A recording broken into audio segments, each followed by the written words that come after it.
Hey guys, how's it going? It's Rustbelt Collector here, and today we're looking at a Star Wars 6-inch Black Series figure. It kind of feels like it's been a while since I've done one of these on the channel. I've been more focused on Halo and the 3 3/4 inch Star Wars, so it probably has been a while, but here we go again. We've got a Purge Trooper from the Gaming Greats line from Jedi Fallen Order, a new variation, and I'm really excited to have this figure. As always, the packaging looks really cool. There's this really nice drawn artwork here of the Purge Trooper with the Electrostaff. Purple background or magenta background looks really nice. With all the Gaming Greats figures, they each come with an individual color. They're all slightly different, so if you have these up on a shelf, they look really cool. They stand out together, and you kind of have like a rainbow forming. You got blues and purples and reds, and it's kind of cool the way that they've gone about making this. On the side, of course, you have the color stripe as well as the Gaming Greats logo. No number because this is a Gamestop exclusive. On the back, more artwork and a little bio about the character. You can pause it here if you'd like to read that. I'm not going to bother with it. Legalese, bottom stuff, barcode, there you go, there it is. I'm not sure if these guys are still up for pre-order on the website on Gamestop.com. You can always check. I pre-ordered mine. I got them about a week ago or so, and just now I'm getting around to actually reviewing them. But definitely try and get them if you can. I'm sure these guys will show up in stores because, like, the Imperial Stormtrooper Commander, he's in stores all the time. I see him everywhere now. So I don't think that these guys are going to be as hard to get as the original Purge Trooper.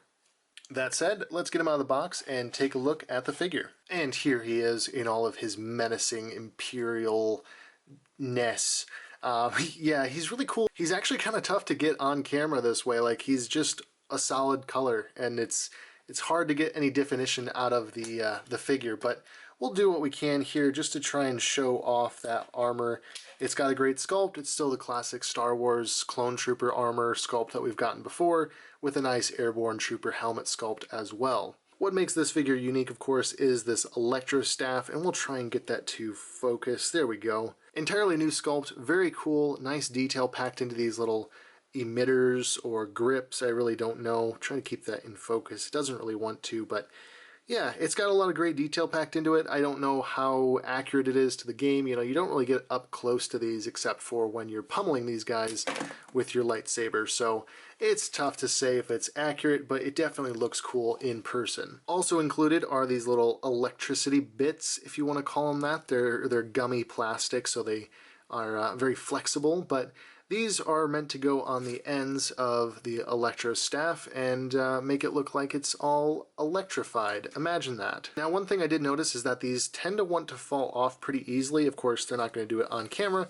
but this one will. It'll fall right off. So one thing I noticed when I was playing around with it is that they seem to be designed with a little piece, like right there, that's kind of hooked. And what I think that's to do is you roll this up sort of, and then you hook this through one of the tingly bits, I don't know what you want to call it, and you basically make a little loop, and then when you feed this through that loop, it stays on a lot better.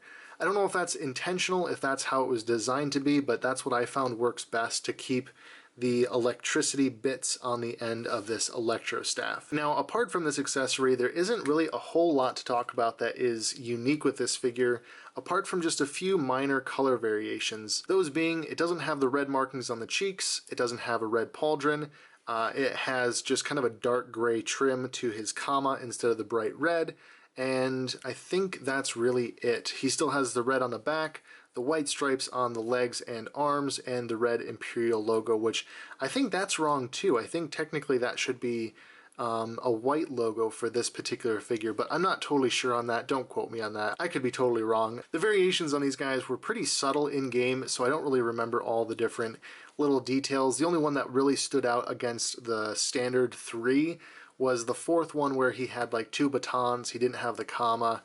That one always stood out to me, but the other ones just kind of all looked vaguely similar at the very least. But yeah, overall it still looks really awesome. It has the little vents painted there and on the chin. Really cool paint apps all around. Even though they're the same as the previous one pretty much, it still is such a really cool design for a trooper. I call it a clone trooper, but really it's technically just like a stormtrooper variation. But these guys look so cool, and I'm glad that we're getting variations. I hope that they actually come around and they actually make the other two I think the electro gravity hammer guy and then the baton one, I think those are the only two that we don't have yet. But I could be wrong. I think there are only 4 variations on these, but correct me if I'm wrong. As for the articulation, it's pretty standard. If you've had any of the Hasbro clone troopers, you already know what we're going to be going over, but let's go over it anyways.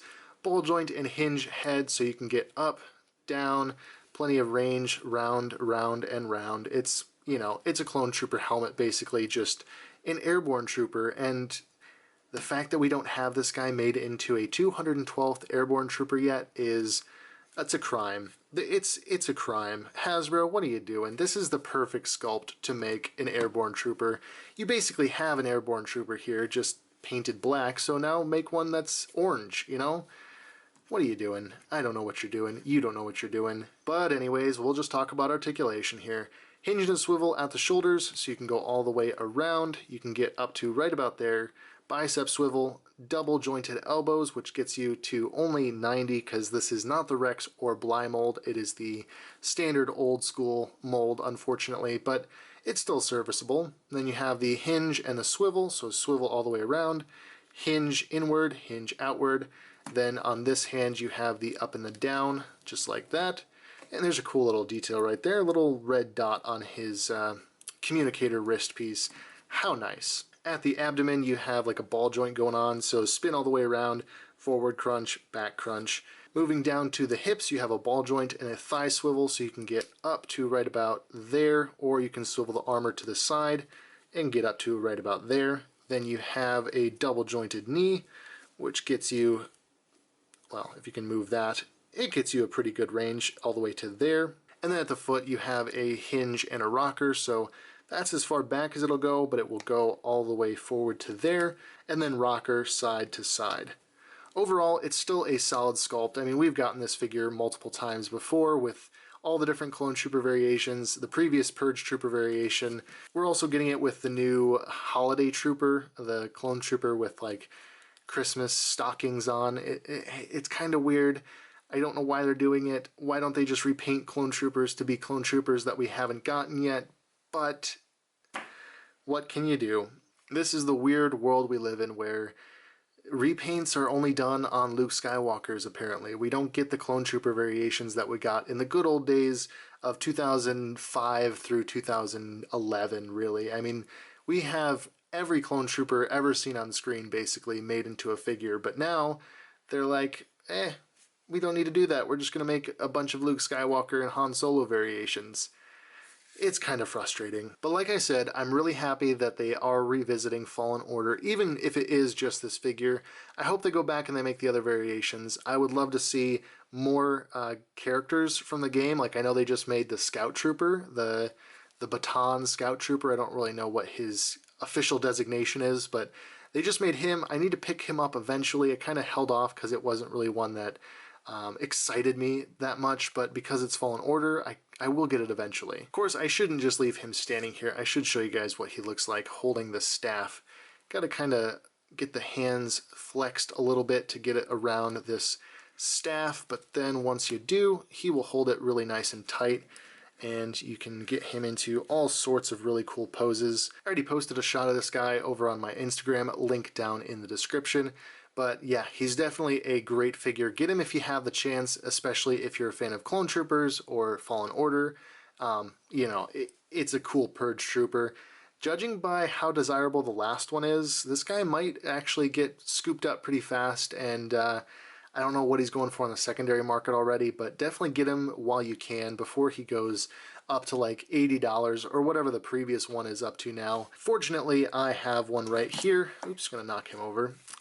Yeah, fortunately I have one right here, the previous version of this figure, and I'm very happy to have him as well. So these guys are going to look really awesome on a shelf together. The red Commander, I think this is like the Purge Trooper Commander, technically, and then the Electrostaff guy, and hopefully we'll get the other variations, like I've said multiple times in this video. But yeah, these guys are awesome. I definitely love what they've done with this character. I don't know why I kind of left this towards the end, but the comma is also really nice. It feels like it's the same fabric that they made all the other ones with, but it's a little bit longer than the one that we got with like Fox or Bly. It's nice and long. It drapes pretty nicely. The only issue that I have is that it kind of flares out here at the front. You can never really get it to lay quite right over the thigh armor. But beyond that, it is really nice that they included the soft goods with these figures and didn't go with some other option that just wouldn't look as good. Like if they did hard plastic, I don't think it would function the same way that we have it functioning with these guys. But anyways, guys, I think that's where I'm going to wrap up this video. So if you like this video, leave a like, a share, a comment, a subscription, whatever you do on YouTube. I don't know anymore. I'm lost. I'm lost as you guys. But anyways, there's a link down in the description to my Instagram, my social media, my Teespring or TeePublic, whichever one. I've got some merch on there if you guys want to get some t-shirts with my logo on it, and that would be awesome. I appreciate it. There's also a P.O. Box address, which is my P.O. Box address. It's not somebody else's. And if you send anything into that P.O. Box address, I will unbox it here on the channel. But as always, guys, there's nothing more to say, so thanks for watching, and I will catch you all in the next video.